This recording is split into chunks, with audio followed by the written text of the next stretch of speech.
Vous êtes stomisé ou futur stomisé, vous êtes la compagne d'une personne stomisée, vous vous posez des questions sur comment vivre avec une stomie, comment reprendre sa vie active avec une stomie. Vous êtes peut-être le compagnon d'un homme stomisé et vous vous posez des questions sur la sexualité à travers le témoignage de Michel ou encore le témoignage de Nathalie, de René et d'Yvon. Vous trouverez des réponses.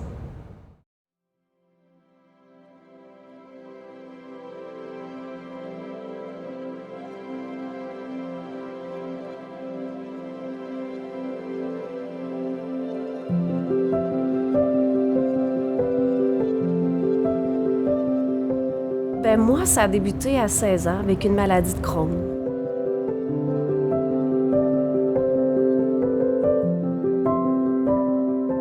J'ai été vraiment très, très malade. Je suis descendue à 40 kilos. Je mangeais plus, j'étais plus capable d'aller travailler, j'étais plus capable de rien faire. Tranquillement, ça grossissait, ça devenait de plus en plus difficile. C'était très, très souffrant. J'étais quand même en maladie pendant 25 ans, de 86 à 2011. Là. J'avais quand même une colite ulcéreuse et puis c'était pas évident. À l'âge de 25 ans, là, ça avait vraiment dégradé à un point tel que s'il n'y avait pas de point de retour, c'était j'allais mourir si je me faisais pas opérer. Quand je suis rentré le 2 janvier à l'hôpital d'urgence, j'avais des gros maux de ventre. Puis suite à des colonoscopies, puis des vérifications de scanner, puis tout ça, ils ont découvert que j'avais 2 cancers dans mon gros intestin.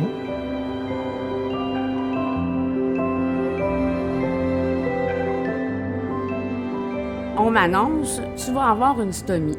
Dans 3 semaines, on t'opère. Ça a été un choc, c'est sûr, parce que je pensais pas que ça arriverait jusqu'à ça. Donc là, le docteur m'a dit, tu vas passer par l'opération, on va te faire une iléostomie. Moi, j'avais aucune référence. Personne autour de moi connaissait ça. C'était extrêmement tabou. Ce l'est encore maintenant. Je connaissais pas aucun détail. Ça a été une surprise pour moi.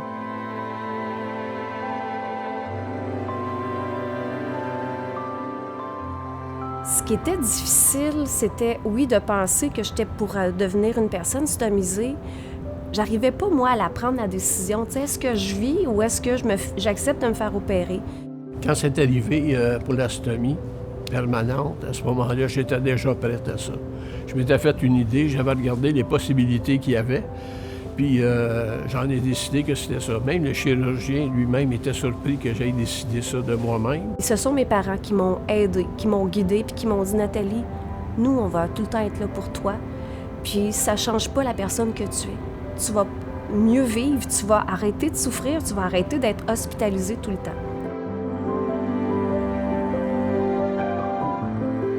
À l'hôpital, quand on m'a annoncé ça, le cancer et l'opération, j'ai eu l'impression que ma vie elle avait arrêté, mais qu'elle allait changer de beaucoup. J'avais peur que ça sente, que ça se voit. J'étais tellement centrée là-dessus que j'oubliais presque de vivre à ce moment-là. Je suis en couple avec un homme, donc ça, pour moi, dans ma tête, il y avait comme des activités qu'on pourrait plus faire. Mon corps allait changer. Mes habitudes allaient changer. J'avais peur de ce qui s'annonçait devant moi. Au départ, je suis une fille assez déterminée, qui va de l'avant, qui relève des défis. Donc, je me suis dit, c'est un défi de plus, tout simplement. Et puis, je vais faire avec.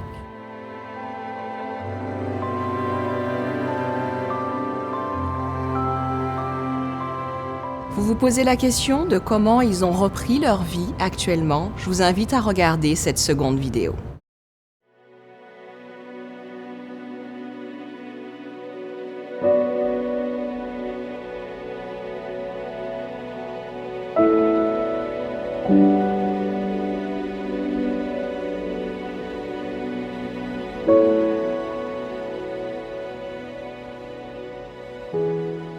Quand tu passes un gros moment à être malade puis pas fonctionnel, quand il y a une solution qui t'arrive, saute dessus.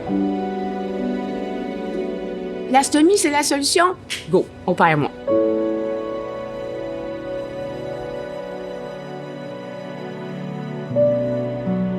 Au tout début, ça a quand même été assez olé avant de s'adapter à trouver l'appareillage adéquat pour moi. Je voulais pas que personne ne sache. C'est important. Parce que je voulais pas que le regard envers moi change. J'étais la fille qui chantait, qui enseignait, qui était forte, qui faisait plein de sports, qui faisait des voyages. C'est l'image que je voulais.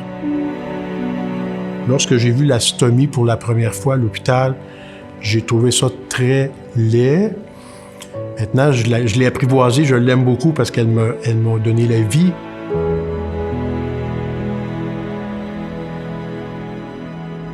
J'ai eu du support de l'équipe médicale, du support de la famille. Mon conjoint, à l'époque, a très bien pris la nouvelle. Il a fait de l'humour tout de suite avec ça. Ça a désamorcé tout ce qui était à l'intérieur de moi. Dans cette situation-là, j'ai trouvé que j'avais du bon monde autour de moi. D'en parler à mon entourage, ça m'a aussi permis de me l'approprier un peu plus. Ma stomothérapeute m'a aidé beaucoup aussi à me donner des outils pour travailler à mon travail pour ne pas me blesser. Mon entourage, ma femme et mes enfants ont été quand même assez tolérants à mon égard parce que j'avais des sautes d'humeur assez fréquemment. Puis j'avais de la difficulté, tout en ayant de la difficulté à accepter la maladie. Sans les personnes qui m'entouraient dans ma vie, je pense pas que j'aurais passé au travers. Mon conjoint m'a beaucoup encouragé. Il était là pour me soutenir, pour m'aider. Et le fait d'être stomisé, ça nous permet de rencontrer des gens merveilleux, qui sont remplis de compassion, qui sont remplis d'amour, de respect pour l'être humain.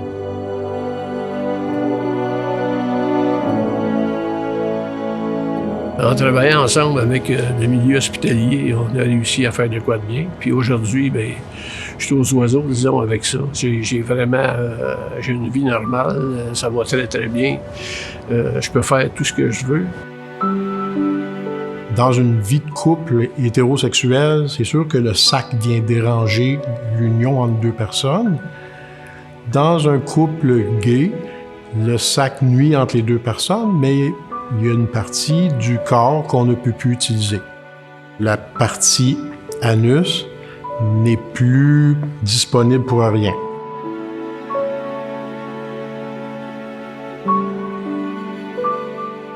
La stomie, ce que ça m'a permis, ça l'a donné un sens à ma vie.